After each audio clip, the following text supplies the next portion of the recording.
Hi అందరికీ నమస్కారం. ఈరోజు నేను మీకు ఫ్రమ్ సీజన్ 2లోని 8వ ఎపిసోడ్ని ఎక్స్ప్లెయిన్ చేయబోతున్నాను. ఇంకా డైరెక్ట్గా కథలోకి వెళ్లే ముందు మీరు గనక మన ఛానల్కి ఫస్ట్ టైం వస్తే సబ్స్క్రైబ్ చేసి బెల్ ఐకాన్ ప్రెస్ చేయండి. ఇంకా డైరెక్ట్గా కథలోకి వెళ్తే ఈ స్టోరీ స్టార్టింగ్ లోనే హీరో వాళ్ళ అసిస్టెంట్ ఉదయాన్నే నిద్ర లేచి వంటగదిలో వంట చేస్తున్న వాళ్ళ అమ్మ దగ్గరికి వస్తాడు. వచ్చిన తర్వాత క్యాజువల్ గా మాట్లాడుతున్నప్పుడు సడన్ గా వాళ్ళ ఇంట్లో ఉన్న ఫోన్ రింగ్ అవుతుంది. దాంతో మనోడికి మైండ్ బ్లాక్ అయిపోతుంది అనమాట. అసలు ఈ ఇంటికి ఫోన్ చేసింది ఎవడరా అని చెప్పేసి ఫోన్ లిఫ్ట్ చేసి చూస్తే అవతల ఉన్న వాళ్ళు ఏమంటారంటే వాళ్ళు ఎరగొడతారు, వాళ్ళు ముట్టుకుంటారు, వాళ్ళు దొంగలిస్తారు, ఇక్కడ ఎవరు స్వేచ్ఛగా లేరు, మేము వాళ్ళ ముగ్గురు కోసం వచ్చామని చెప్పేసి అంటంతో హీరో వాళ్ళ అసిస్టెంట్ కి మైండ్ బ్లాక్ అయిపోతుంది అనమాట. దయచేసి ఆ సౌండ్స్ ఆపండి, మేము వాళ్ళ ముగ్గురు కోసం వచ్చామని చెప్పేసి అందులో వాయిస్ వినపడుతూ ఉంటుంది. దాంతో మనోడికి భయం వేసి ఫోన్ కట్ చేస్తాడు. అంతేకాకుండా వాళ్ళ అమ్మగారు వంట వండుతున్నారు కదా, ఏంటి వంటోడి దగ్గర సౌండ్ వస్తుందని చూస్తే వాళ్ళ అమ్మగారు పురుగులు వండుతూ ఉంటారు. దాంతో మనోడికి ఏం అర్థం కాదు. అదే సమయంలో ఒక పురుగు వచ్చేసి మనోడు చేతిని కొట్టేస్తుంది. చూస్తే మనోడు మంచం మీద ఉలిక్కి పల్లెగుస్తాడు. ఎందుకంటే ఇప్పుడు దాకా మనోడికి వచ్చింది కళ అనమాట. కాకపోతే మనోడికి అర్థం కాని విషయం ఏంటంటే కళ వస్తే బానే ఉంది, కానీ చేతికి ఆ పురుగు కుట్టినట్టు ఏంటి గాయం అని చెప్పేసి హీరో వాళ్ళ అసిస్టెంట్ ఆలోచిస్తూ ఉంటాడు. ఇదిలా ఉంటే మరోవైపు జిమ్ ఆ తర్వాత ర్యాండెల్ గాడు వీళ్ళిద్దరు ఏం చేస్తారంటే యాంటీనాని డ్రోన్ కట్టి గాల్లోకి ఎగరేస్తారనమాట. ఎందుకంటే యాంటీనా బాగా హైట్ లో ఉందనుకోండి, సిగ్నల్స్ అంతాయి కదా, అందుకని వీళ్ళు అలా చేస్తూ ఉంటారు. సో డ్రోన్ పైకి వెళ్ళిన తర్వాత యాంటీనా కూడా పైకి వెళ్తుంది. కాకపోతే వీళ్ళకి మాత్రం సిగ్నల్స్ అందవు. దాంతో వీళ్ళిద్దరు బాగా డిసప్పాయింట్ అయిపోతారు. అందులోనూ ర్యాండల్ కి ఏంటంటే ఒక డౌట్ వస్తుంది అనమాట. మీరు చెప్పిన లెక్క ప్రకారం మనందరినీ ఇక్కడ పెట్టి ఎవరో రీసెర్చ్ చేస్తున్నారు అనుకోండి, అసలు వాళ్ళకేం వస్తుంది లాభం అని చెప్పేసి అంటంతో అప్పుడు జిమ్ ఏమంటాడంటే అలా కాదు, మనుషులందరినీ ఇబ్బందుల్లో పెడితే వాళ్ళు ఎలా సర్వైవ్ అవుతారు, వాళ్ళు ఎలా బతుకుతారు అనే పాయింట్ మీద కూడా ఇలా చేయొచ్చు కదా అని చెప్పేసి అంటూ ఉంటాడు. అప్పుడు ర్యాండల్ కి ఏంటంటే ఒక డౌట్ వస్తుంది అనమాట. నిజంగా మన ఇద్దరు అనుకున్నది కరెక్టే అయితే మన మీద రీసెర్చ్ చేస్తున్న వాళ్ళ మనిషి ఎవరో ఒకళ్ళు ఈ ఊర్లో ఉంటారు, వాళ్ళు మనందరూ ఏం చేస్తున్నారో చూస్తూ ఉంటారు. మనం ఇక్కడి నుంచి తప్పించుకుందామని ట్రై చేస్తూ వాళ్ళకి ఇన్ఫార్మ్ చేస్తారు. ఆ తర్వాత దెయ్యాల రూపంలో వచ్చి మనల్ని చంపుతారని చెప్పేసి తన మనసులో ఉన్న డౌట్ అని చెప్తాడు. ఇదంతా విన్న తర్వాత జిమ్ కూడా ఇది కూడా కరెక్ట్ అయి ఉండొచ్చు అని చెప్పేసి అంటూ ఉంటాడు. ఇదిలా ఉంటే మరోవైపు సారాని చూపిస్తారు. సారా ఏం చేస్తుందంటే డైరెక్ట్ గా వెళ్లి హీరోని మీట్ అవుతుంది. మీట్ అయిన తర్వాత చూడండి, ఈ ఊర్లో ఉన్న ఎవ్వరికి నేను నచ్చట్లేదు కాబట్టి చనిపోదాం అనుకుంటున్నాను, కాకపోతే చనిపోయేటప్పుడు ఒక మంచి పని చేసి చనిపోదాం అనుకుంటున్నాను. అదేంటంటే మీ దగ్గర ఉన్న మంత్రించిన రాయి గనక నాకు ఇచ్చారనుకోండి, అది తీసుకుని ఫారెస్ట్ లోకి వెళ్తాను, ఇక్కడ నుంచి బయటపడే మార్గాన్ని చూస్తాను అని చెప్పేసి అంటంతో హీరో ఏమంటాడంటే నువ్వు కొంచెం ఆగుతావా, ఎందుకంటే నువ్వు రాయి తీసుకుని ఫారెస్ట్ లోకి వెళ్తే అటు తిరిగి ఇటు తిరిగి మళ్ళీ ఇక్కడికి వస్తావు తప్ప నువ్వు బయటికి వెళ్ళవు, కాబట్టి మనందరం బయటపడే మార్గం మనకి దగ్గరలోనే ఉంది, నువ్వు టెన్షన్ పడమాకని చెప్పేసి హీరో అమ్మాయికి నచ్చ చెప్తాడు. కట్ చేస్తే మరోవైపు జెసికా ఆ తర్వాత జడ్డు వీళ్ళిద్దరు కలిసి ఆ గుహ దగ్గరికి వెళ్తారనమాట. ఎందుకంటే మనోడి దగ్గర ఉన్న సింబల్స్ అన్ని నేను ఆ గుహలోనే చూశాను అని చెప్పేసి జెసికా జడ్డుకు చెప్తుంది. అందులోనూ జెసికా ఏమంటుందంటే చూడు, సాయంత్రం అయితే చాలు వీళ్ళు గుహలోంచి బయటకు వస్తారు, ఉదయం పూట మాత్రం గృహ లోపలికి వెళ్ళి నిద్రపోతూ ఉంటారు అని చెప్పేసి డీటెయిల్డ్ గా చెప్తుంది అనమాట. జడ్డు ఏమంటాడంటే సరే మన ఇద్దరం లోపలికి వెళ్దాం రా అని చెప్పేసి అంటాడు. కాకపోతే జెసికా ఏమంటుందంటే చూడు, నాకంటూ ప్రాణాల మీద కొంచెం ఆశ ఉంది, లోపలికి వెళ్ళిపోయి మనం అన్యాయంగా చనిపోతాము, కొంచెం వెళ్తే ప్లానింగ్ గా వెళ్ళాలి అని చెప్పేసి అంటుంది. అదే సమయంలో జడ్డు ఏమంటాడంటే నువ్వు ప్రతిదీ డీటెయిల్ గా చెప్పావు నాకు నువ్వు, కాకపోతే ఆ విక్టర్ గాడు మాత్రం లోపలికి వెళ్ళొచ్చినోడు ఈ సింబల్ నేను లోపల చూశాను అని చెప్పేసి నాకు చెప్పాలి కదా, వాడు మొత్తానికి ఏదో దాచిపెడుతున్నాడు అని చెప్పేసి అంటాడు. ఇదిలా ఉంటే మరోవైపు మన కథలో హీరోని చూపిస్తారు. హీరో ఏంటంటే తన కొడుకుని మీట్ అవడానికి వెళ్తాడు. వెళ్ళిన తర్వాత హీరో వాళ్ళ కొడుకు కూడా నవ్వుకుంటూ నేను తండ్రి కాబోతున్నాను నాన్న అని చెప్పేసి అంటంతో హీరో కూడా ఆనందపడతాడు. ఎందుకంటే తాను కూడా తాతయ్య కాబోతున్నాడు కాబట్టి. కరెక్ట్ గా అదే సమయంలో అక్కడికి కాలనీ హౌస్ లీడర్ వస్తుందన్నమాట. వచ్చిన తర్వాత నిన్న ఒక దారుణం జరిగింది. అదేంటంటే ఎల్గిన్ అని చెప్పేసి ఒక కుర్రాడు ఉన్నాడు కదా, ఆడు బాత్రూమ్ లో స్నానం చేస్తున్నప్పుడు టబ్బులో ఏదో దెయ్యం అటాక్ చేసిందంట. నీళ్ళలో మునిగిపోయి గిలగిలా కొట్టేసుకుంటున్నాడు. సడన్ గా మనోళ్ళు చూశారు కాబట్టి వెళ్ళి కాపాడారు, వెళ్ళి మాట్లాడు అని చెప్పేసి అంటుంది. దాంతో హీరో కూడా సరే అని చెప్పేసి వెళ్ళి మాట్లాడితే మనోడు కూడా జరిగింది మొత్తం చెప్తాడనమాట. ఇలా నాకు జూలీ చెప్పింది, ప్రశాంతంగా పడుకొని వచ్చిన కలని రివైండ్ చేసుకుందాం అనుకున్నాను, సడన్ గా మ్యూజిక్ వినపడింది, అందులోని దెయ్యం వచ్చింది, అటాక్ చేసింది, చుట్టూ ఉన్న వాళ్ళు నన్ను కాపాడారని చెప్పేసి అంటంతో హీరో కూడా మనోడికి ధైర్యం చెప్తాడనమాట. ఎందుకంటే ఈసారి మళ్ళీ బాత్రూమ్కి వెళ్ళడానికి భయపడతాడు కదా, నువ్వేం కంగారు పడకు, అదేదో కల్లాగా వచ్చిందని చెప్పేసి అంటాడు. ఆ తర్వాత తన దగ్గర ఉన్న ఎల్లో కలర్ లిక్విడ్ చూపిస్తాడు. ఎందుకంటే ఆ చనిపోయిన దెయ్యంలోంచి ఎల్లో కలర్ లిక్విడ్ తీశారు కదా, అది చూపిస్తాడు. చూపించి ఈ లిక్విడ్ తో నాకు తెలిసినంత వరకు ఆ దెయ్యాలు చనిపోవచ్చేమో, కాకపోతే ఎలా చంపాలో నాకు అర్థం కావట్లేదు అని చెప్పేసి అంటాడు. ఎల్గిన్ ఏమంటాడంటే దాంట్లో ఏముంది సార్, మీ దగ్గర గన్ ఉంది కదా, గన్ లో ఉండే బుల్లెట్స్ కి ఈ లిక్విడ్ పోయండి, వాటిని కాల్ చేయండి, చనిపోతాయేమో అని చెప్పేసి అంటంతో హీరో కూడా ఏడియాతో బాగుంది కదా, సరే అప్లై చేస్తానని చెప్పేసి అంటాడు. ఇదిలా ఉంటే మరోవైపు ఈతని చూపిస్తారు. తానేంటంటే విక్టర్ వేసుకునే బట్టలు వేసుకుంటాడు అనమాట. అందులోను ఆ డ్రెస్ లోపల ఒక బొమ్మ ఉంటుంది. వెంటనే ఈతను అడుగుతాడు అనమాట, ఈ బొమ్మ ఏంటి అని చెప్పేసి. దాంతో విక్టర్ కి సడన్ గా వాళ్ళ అమ్మ గుర్తు వస్తుంది. ఎందుకంటే ఆ బొమ్మ వాళ్ళ అమ్మ గిఫ్ట్ గా ఇచ్చిందనమాట. ఇది మా అమ్మగారు ఇచ్చారు నాకు గిఫ్ట్ గా అని చెప్పేసి అంటంతో ఈతను కూడా అవునా అని చెప్పేసి అంటాడు. కరెక్ట్ గా అదే సమయంలో ఆ రెస్టారెంట్ లోకి జెడ్ వస్తాడనమాట. వచ్చిన తర్వాత విక్టర్ తో గొడవ పడతాడు. చూడు, నీ కోసం నేను వయలిన్ వాయించాను, నేను అడిగిన ప్రతి దానికి సమాధానం చెప్తా ఉన్నావు కదా, అసలు ఈ సింబల్ గురించి నాకు ఎందుకు సమాధానం చెప్పట్లేదు, నీకు ఇక్కడి నుంచి బయటకు వెళ్ళటం ఇష్టం లేదా, మనందరం బయట ప్రపంచం చూడటం నీకు నచ్చదా, మనందరం హ్యాపీగా ఉండటం ఇష్టం లేదా అని చెప్పేసి అంటంతో విక్టర్ మాత్రం నా ఊరు ఇదే, నేను ఇక్కడే ఉంటానని చెప్పేసి కోపంగా అక్కడి నుంచి బయటికి వెళ్ళిపోతాడు. జెడ్ కూడా అతన్ని వదలకుండా తన వెనకాల వెళ్తూ ఉంటాడు అనమాట.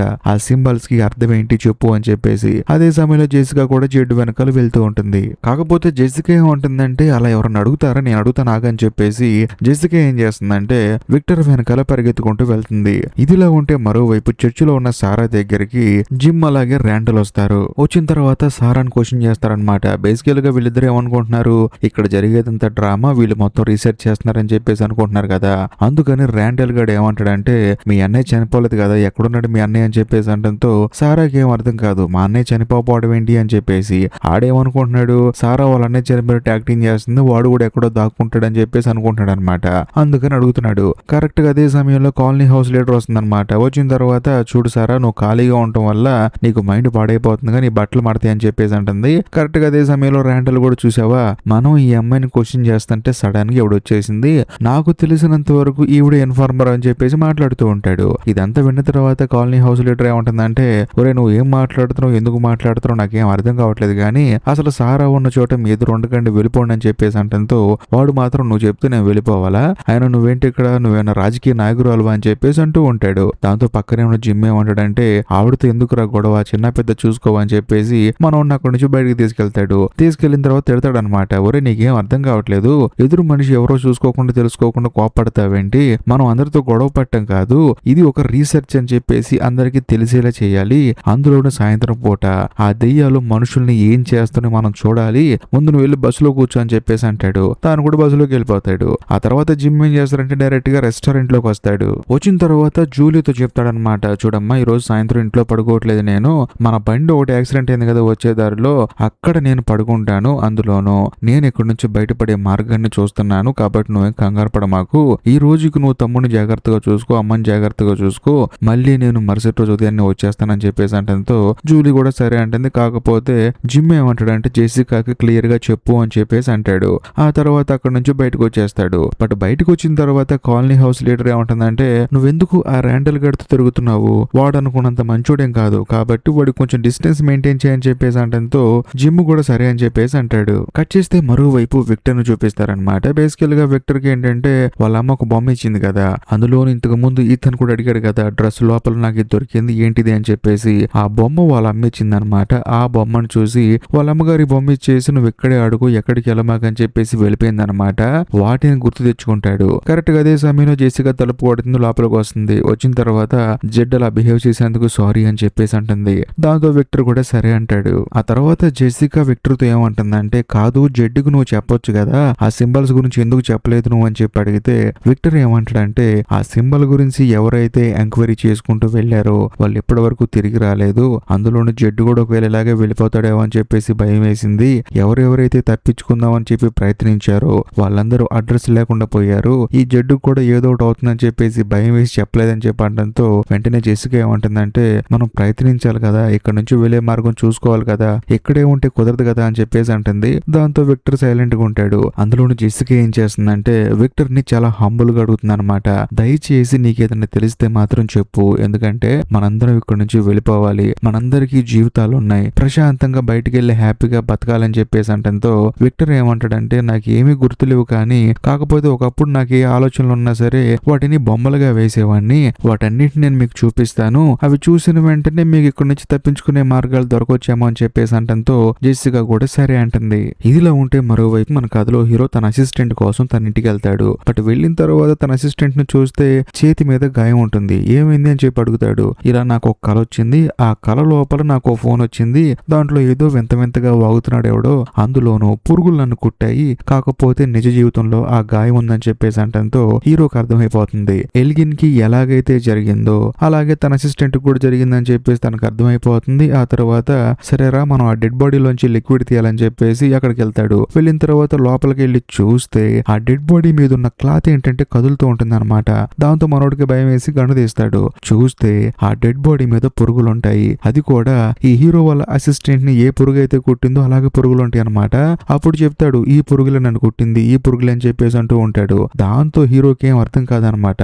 ఒక పక్క ఎల్గిన్ కి ఏంటంటే తన కళలు వస్తూనే ఉన్నాయి, మరో పక్క తన అసిస్టెంట్ కూడా ఇలా కంటిన్యూస్ గా కళ రావడం చూసి తనకేం అర్థం కాదు. కరెక్ట్ గా అదే సమయంలో హీరో వాళ్ళ అసిస్టెంట్ ఏమంటాడంటే ఆ దెయ్యాలు మామూలుగా మనం బయటికి వెళ్తే అటాక్ చేస్తాయి కదా, ఈసారి అలా కాకుండా మనకి కళలు వచ్చేలా చేస్తున్నాయి. మనకి ఎప్పుడైతే కళ వస్తుందో ఆ కళ లోపల మనల్ని అటాక్ చేస్తున్నాయి. అలా చేసిన తర్వాత అవి మనకి రియల్ లైఫ్ లో కూడా రిఫ్లెక్ట్ అవుతున్నాయి అని చెప్పేసి అంటంతో హీరోకి మైండ్ బ్లాక్ అయిపోతుంది. ఇది కూడా నిజమే కదా అని చెప్పేసి. కరెక్ట్ గా అదే సమయంలో కాలనీ హౌస్ లీడర్ వస్తుంది. అసలు ఏం మాట్లాడుకుంటున్నారు మీరు, దేని గురించి డిస్కస్ చేస్తున్నారు అని చెప్పేసి అంటంతో ఇంకా హీరో కూడా చేసేది ఏం లేక జరిగింది మొత్తం చెప్తాడు. ఆ శవాన్ని తీసుకొచ్చి వీళ్ళు రీసెర్చ్ చేస్తున్న విషయం కూడా చెప్తాడు. దాంతో ఆవిడ స్టన్ అయిపోతుంది అనమాట. మనందరం ఒకే ఊర్లో ఉంటున్నాము, ఏం జరుగుతుందో చెప్పుకోకుండా ఏం సాధిద్దామని మీరు అని చెప్పేసి అడుగుతుంది. ఆ తర్వాత నేను ఆ శవాన్ని చూడాలని చెప్పేసి అంటుంది. దాంతో హీరో కూడా ఏం చేస్తాడంటే ఆవిడ్ని శవం దగ్గర తీసుకెళ్తాడు. చూపిస్తే హీరో స్టన్ అయిపోతాడు అనమాట. ఎందుకంటే ఇంతకు ముందు ఉన్న పురుగులు ఒక్క పురుగు కూడా ఉండదు. అందులోనిది ఒక బేస్మెంట్. ఈ బేస్మెంట్ లో ఏంటంటే ఒక పురుగు గాని వచ్చిన పురుగు లోపల నుంచి బయటకు వెళ్ళిపోవటానికి కానీ ఒక దారి కూడా లేదు. అలాంటిది పురుగులని ఎలా వెళ్ళిపోయాయని చెప్పేసి ఆలోచిస్తూ ఉంటాడు. దాంతో కాలనీ హౌస్ లీడర్ ఏమంటుందంటే సరే ఆలోచించాలే గాని ముందు ఈ శవాన్ని బయటకు తీసుకెళ్లి అది కూడా ఊరి చివరికి తీసుకెళ్లి తగలబెడతాము, లేకపోతే ఇంకా ఎన్ని అనర్థాలు జరుగుతాయి అని చెప్పేసి అంటంతో సరే అని చెప్పేసి ఆ శవం మొత్తాన్ని కట్టేసి సపరేట్ గా బండిలో తీసుకెళ్తూ ఉంటారు. అలా తీసుకెళ్లేటప్పుడు ఆ ర్యాండల్ గార్డ్ ఏంటంటే రేకు చోటు నుంచి చూస్తూ ఉంటాడు. మామూలుగానే మనోడికి డౌట్ అనమాట, మొత్తానికి ఊర్లో ఏదో జరుగుతుంది, ఒక రీసెర్చ్ జరుగుతుంది అని చెప్పేసి. వీళ్ళు ఇలా చేస్తుంటే వీళ్ళే ఆ రీసెర్చ్ గ్యాంగ్ చనిపోయిన వాళ్ళని ఎవరికీ తెలియకుండా తగలబెడుతున్నారని చెప్పేసి వాడు అనుకుంటూ ఉంటాడు. ఇదిలా ఉంటే మరోవైపు విక్టర్ ని జెసికాని చూపిస్తారు. వాళ్ళిద్దరు ఏంటంటే ఊరి చివరున్న కారుల దగ్గరికి వెళ్తారనమాట. అందులోనూ విక్టర్ ఏంటంటే డ్రాయింగ్స్ వేసాడు కదా, అవన్నీ తన కారులో పెడతాడు. వాటన్నిటిని ఈ అమ్మాయికి చూపిస్తూ ఉంటాడు. దాంతో ఆ అమ్మాయి కూడా చూస్తూ ఉంటుంది. కానీ కథలో మెంటల్ ఎక్కించే ట్విస్ట్ ఇప్పుడు రివీల్ అవుతుంది. విక్టర్ కి చెల్లెలు ఉందని చెప్పేసి. అందులోనూ ఆ డ్రాయింగ్స్ లో తన చెల్లెల బొమ్మ ఉంటుంది అనమాట. కాకపోతే విక్టర్ మాత్రం ఇదంతా తప్పు తప్పు తప్పు అని చెప్పేసి అంటూ ఉంటాడు. కానీ నిజం చెప్పాలంటే ఫ్లాష్ బ్యాక్ లో విక్టర్ వాళ్ళ అమ్మ ఏంటంటే ఇద్దరి పిల్లల్ని మీరు ఇక్కడే ఉండండి అమ్మా నేను వెళ్ళొస్తానని చెప్పేసి ఆవిడ వాళ్ళకి పర్సనల్ గా ఏదో చెప్పి అక్కడ నుంచి వెళ్ళిపోతుంది అనమాట. దాంతో ఇద్దరు పిల్లలు ఏడుస్తూ ఉంటారు. అందులో విక్టర్ అయితే ఇంకా బాగా బాధపడుతూ ఉంటాడు. కాకపోతే విక్టర్ వాళ్ళ చెల్లెలు ఏంటంటే ఎక్కడికి వెళ్తున్నావు అమ్మా అని చెప్పేసి అంటూ ఉంటుంది. అయినా సరే ఆవిడ మాత్రం వీళ్ళని ఎక్కడే ఉండమని చెప్పేసి డోర్ తీసుకొని బయటికి వెళ్ళిపోతుంది. ఇదంతా చూసిన తర్వాత జెసికాకి మైండ్ బ్లాక్ అయిపోతుంది. కట్ చేస్తే మరోవైపు మన కథలో హీరోని చూపిస్తారు. తానేంటంటే ఊరు చివరికి తీసుకెళ్లి ఆ శవాన్ని కాల్ చేస్తూ ఉంటాడు. ఇదిలా ఉంటే మరోవైపు విక్టర్ ఏంటంటే ఆ డ్రాయింగ్స్ మొత్తాన్ని కింద పరిచి జెసికాకి చూపిస్తూ ఉంటాడు. అంతేకాకుండా జెసికాకు ఒక విషయం చెప్తాడు. మా అమ్మ వెళ్ళిపోయేటప్పుడు చెల్లెని జాగ్రత్తగా చూసుకో అని చెప్పింది. కాకపోతే నేనే అజాగ్రత్త వల్ల చూసుకోలేకపోయాను. కానీ ఈ రోజు నా చెల్లెలు నాకు దూరం అయిపోయిందని చెప్పేసి బాధపడుతూ ఉంటాడు. అదే సమయంలో జెసికాకి ఏంటంటే అక్కడ ఒక డ్రాయింగ్ కనిపిస్తుంది అనమాట విచిత్రంగా. ఏంటిదని చెప్పేసి అంటంతో ఇదే ఇక్కడ ఒక ఇద్దరు పిల్లలు చిక్కుకున్నారని చెప్పేసి మా అమ్మ వెళ్ళింది కాపాడటానికి, కాకపోతే తిరిగి రాలేదని చెప్పేసి అంటాడు. సో బేసికల్ గా అది ఏదో కాదు, ఇంతకు ముందు సారా ఆ తర్వాత హీరో వాళ్ళిద్దరు వెళ్ళి చూశారు కదా లైట్ హౌస్, అదే ఇది. ఇదిలా ఉంటే మరోవైపు మన కథలో హీరో ఏంటంటే ఊర్లోకి వచ్చిన తర్వాత సడన్ గా ఇంతకు ముందు సారా వాళ్ళు ఏదైతే ఇంట్లో ఉన్నారో ఆ ఇంట్లో ఇప్పుడు ఒక భార్య భర్తలు ఉంటున్నారు కదా, అందులో భర్త అతని పేరు రెగ్గి అనమాట. తానేంటంటే ఒంటి నిండా రక్తంతో బయటకు పరిగెత్తుకుంటూ వస్తాడు. దాంతో హీరో కూడా టెన్షన్ పుట్టి ఏంటని చెప్పి వెళ్ళి చూస్తే తన భార్య చనిపోయిందని చెప్పేసి అంటాడు. ఆ దెయ్యాలు అతి దారుణంగా చంపేశాయని చెప్పేసి అంటాడు. దాంతో హీరోకి ఏం అర్థం కాదు, పగటిపూట ఎలా చంపుతాయని చెప్పేసి అంటంతో రెగ్గి కూడా జరిగింది మొత్తం చెప్తాడు అనమాట. రాత్రి నా భార్యకి నిద్రపట్టలేదండి, పైకి వెళ్ళి పడుకుంటా అని చెప్పేసి ఒంటరిగా పడుకుంది. సడన్ గా తనకి కల వచ్చిందండి, కేకలు వేసింది. నేను కూడా కలే కదా అని చెప్పేసి సైలెంట్ గా ఉన్నాను. కాకపోతే కల కనిన తర్వాత ఆ కల అయిపోయిన తర్వాత ఆ దెయ్యాలు మరి అమ్మాయి ఒంట్లోకి వచ్చి ఏం చేసో తెలియదు కానీ అతి దారుణంగా చనిపోయింది తానని చెప్పేసి అంటంతో అందరికి అర్థమైపోతుంది కల వస్తే మాత్రం ఖచ్చితంగా ఆ కల్లో ఒక దెయ్యాలు వచ్చేసి చంపేస్తాయి చేస్తున్నాయని చెప్పేసి అందులోనూ తను చనిపోయే ముందు చెప్పిన మాటలు కూడా చెప్తాడనమాట. ఆ మాటలు ఏంటంటే మేము ఆ ముగ్గురు కోసం వచ్చామని చెప్పేసి అరుస్తూ చనిపోయిందని చెప్పేసి అంటంతో ఇది విన్న తర్వాత హీరో వాళ్ళ అసిస్టెంట్ కి మైండ్ బ్లాక్ అయిపోతుంది. ఎందుకంటే వాళ్ళ ఇంటికి ఫోన్ చేసిన తర్వాత ఫోన్ లో చెప్పిన మాటలు ఇవే కదా, అది కూడా తనకు వచ్చిన కల్లో చెప్పిన మాటలు కదా. సో అందులోని కల కన్నందుకే ఇతని భార్య చనిపోయింది కదా, అందుకని హీరో వాళ్ళ అసిస్టెంట్ కి మైండ్ బ్లాక్ అయిపోతుంది. ఆ తర్వాత మన కథలో హీరో ఏం చేస్తాడంటే బయటికి పరిగెత్తుకుంటూ వచ్చి ఇంట్లో ఉన్న ప్రతి ఒక్కరిని బయటికి రమ్మంటాడు అనమాట. అలా పెద్ద పెద్దగా అరుస్తాడు. దాంతో అందరూ బయటకు వస్తారు. వచ్చిన తర్వాత మీరు ఎవ్వరూ నిద్రపోవద్దని చెప్పేసి అంటాడు. దాంతో ఈ మాట విన్న తర్వాత జూలీ షాక్ అయిపోతుంది అనమాట.